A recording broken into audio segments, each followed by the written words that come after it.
Now, when you don't miss a thing, everybody thinks you're some kind of a superhuman being. We can give you very dynamic processes through which you can scale up your attention to a higher and higher level.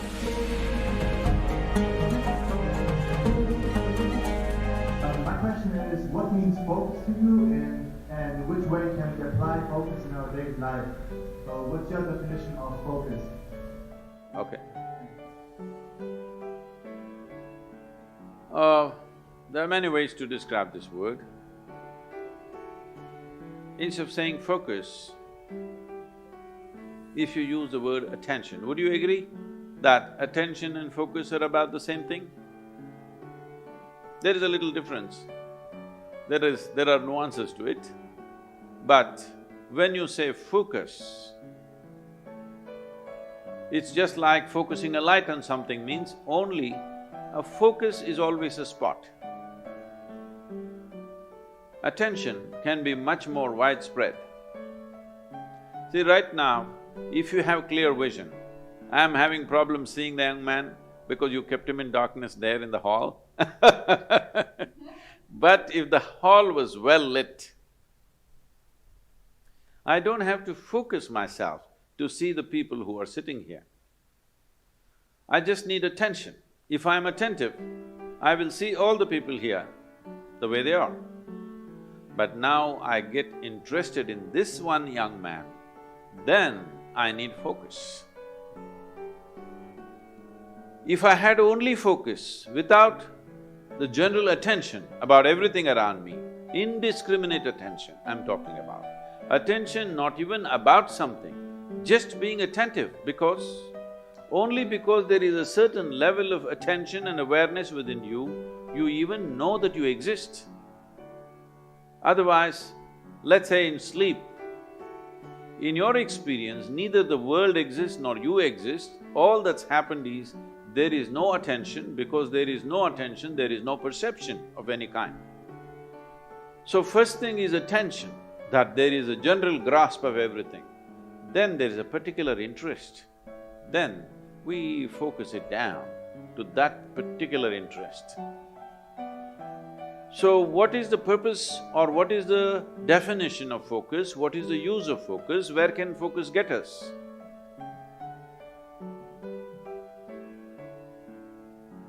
We are focusing on something only because our attention is not keen enough. If our attention was very keen, you would not need to focus on anything. In the yogic systems, we have what is called as dashavadanis, shatavadanis. What this means is, a man will do 10 things at the same time. Another man will do 100 things at the same time. This is, he will articulate a particular musical raga. At the same time, he will calculate a very complex arithmetic problem. At the same time, he will write poetry. At the same time, like this, he will do 10 things or 100 things. There are people like this. You can either use that to just be a stage performer, or you can just use it in your life. You're an entrepreneur. It's very important. If you're walking on the street, you're able to see something that most other people cannot see. That is when you become a leader. Because you are able to see things others are yet to see. That is when you take up a leadership position, because essentially leadership means you're on a perch.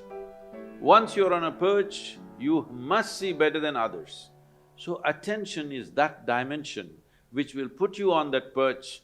If your attention has to be very keen about everything, then you should stop discriminating in terms of, I like this person, I don't like this person, this is good, this is bad, this is nice, this is not nice, this is useful, this is not useful. If you do not make any kind of discrimination, you just work on your attention, not about being attentive about something, just being super attentive, not about anything. See, right now if you if you increase the voltage in this hall where you're sitting, when light comes on, light is not thinking in terms of whom should I focus on. When light comes on, everything that is there in that room will be seen.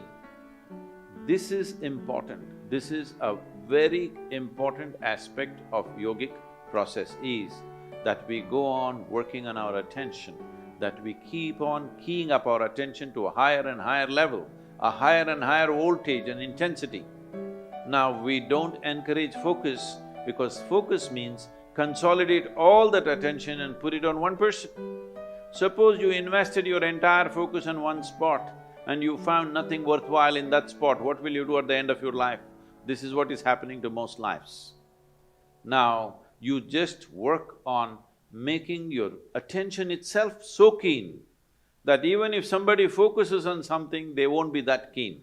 If your attention is that keen, you won't miss a thing in this universe. Now, when you don't miss a thing, everybody thinks you're some kind of a superhuman being. No, this is not about being superhuman. This is about realizing being human itself is super.